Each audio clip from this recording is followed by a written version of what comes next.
Hi guys, sorry about the reflection there. I've just recently treated myself to a Yamaha MP12 digital kind of piano.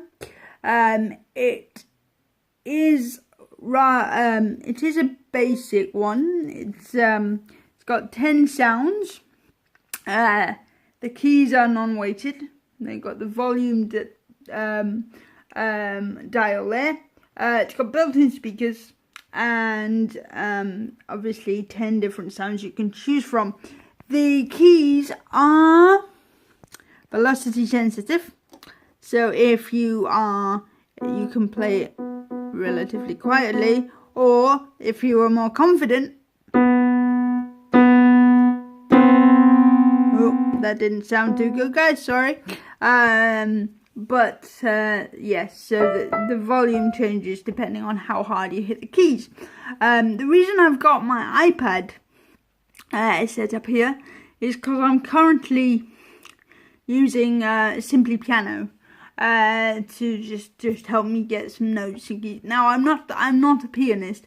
I just like making music and sounds and stuff, and I discovered my music through a mini KeyStation keyboard and Ableton Live, and just like creating sounds. But then I thought, well, actually I like creating sounds outside of a computer. So yeah, so so there's 61 keys there. So I quite like creating sounds outside of a computer and just being able to sit next to a piano and like make noise, basically. It's a lot more freeing. You're not staring at a screen. I know my iPad's there, but it's used as. What I like is it did come with a music stand, but if you've got a stand that stands your iPad up anyway, you don't actually need that, because they as you can see, the width of the piano is just about wide enough to hold your iPad in a steady position. This keyboard works at the moment. I've got it on a Rock Jam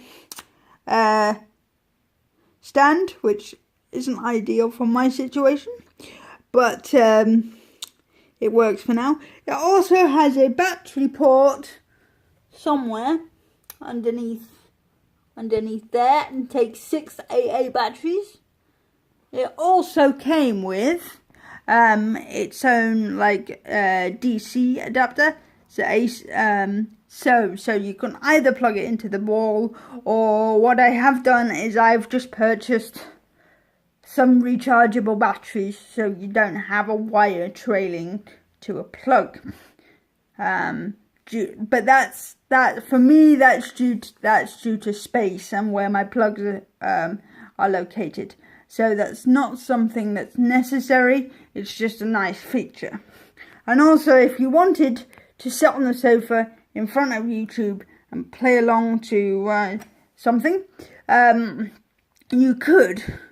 It's quite a light keyboard as far as full size keyboards go. Let me just give you an idea of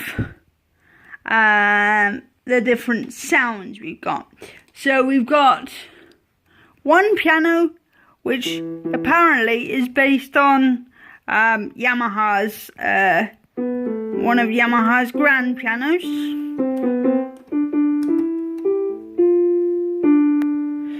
Now I have cerebral palsy, guys, so I don't play the piano with correct fingering, which is why for me piano is more about enjoyment than actually, enjoyment than technique. So I will admit that I can't use my right hand, even though I know all the. Your right thumb should be on C, and then followed by D and E and F. But as you can see, my hand doesn't really do that. So I have kind of a kind of a weird fashion of playing and crossing over my fingers, but it works for me. I am in the process of figuring out if there's a way that I can play chords as well. Because I tend to use my left hand, I tend to just play the melody line of songs, which unfortunately makes things look sound a little bit more shallow than they should. But hey, I like making music, and that's the way I do it. So hey, this keyboard also has a USB port on the back, so it could actually be used as a MIDI controller. Now, I originally bought a MIDI controller, as I mentioned, the Keystation Mini 32. Which is a good size, but not quite big enough. I was using it for Ableton Lite, and then I upgraded to Ableton Live 10 from 9, which came with the keyboard. But this is a nice adaptation if you had the space to put this size keyboard in front of your computer, because then the keys feel a little bit more natural, and it's easier to play because the keys aren't really tiny. It does take an A to B USB port, so it's not your standard USB. It's your kind of USB that comes with printers and things. So for those purposes, I haven't decided to buy one of those yet, because I think I will use my smaller MIDI keyboard with Ableton and just use this to kind of have an enjoyment of playing. Right, anything else I need to tell you, or I want to tell you?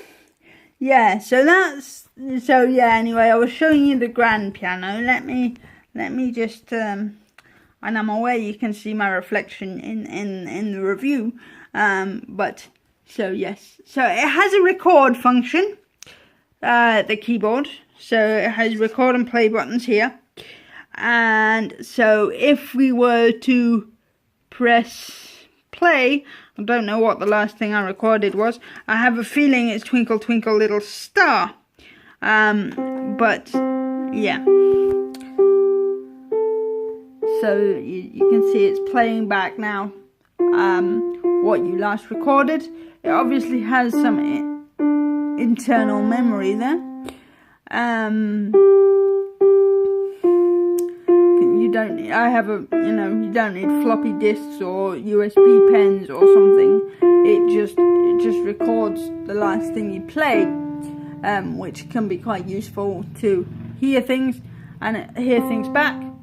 And it's really easy. You just press record, and then you start playing, and then you press play, and then it plays back what you just played, which is not complicated at all. So yeah, we've got two pianos. So this is the second piano.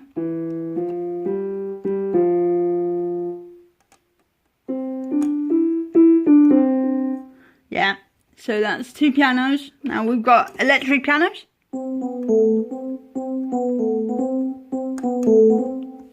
And then we've got second electric piano, which I think sounds quite nice.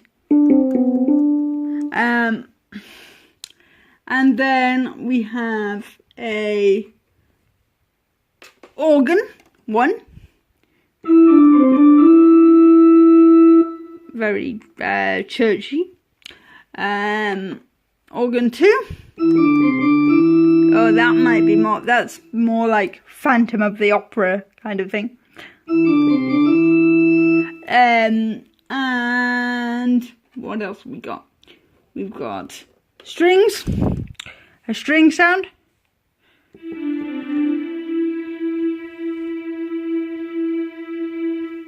And it's quite good that they, it sustains its own note as well. So doesn't matter how long you press the buttons for. Then we have vibes. I'm not quite sure what they are. As I say, I'm not musically minded. I just like making sounds. Sounds a bit like a glockenspiel, I guess. Or a xylophone, maybe. Yeah.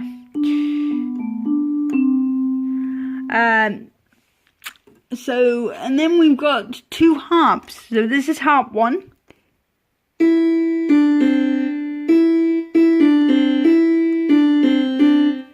And harp 2.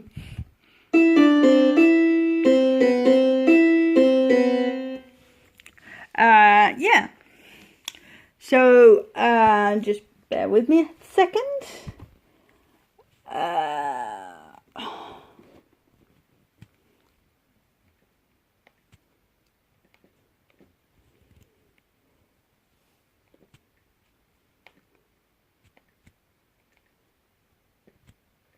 Oops.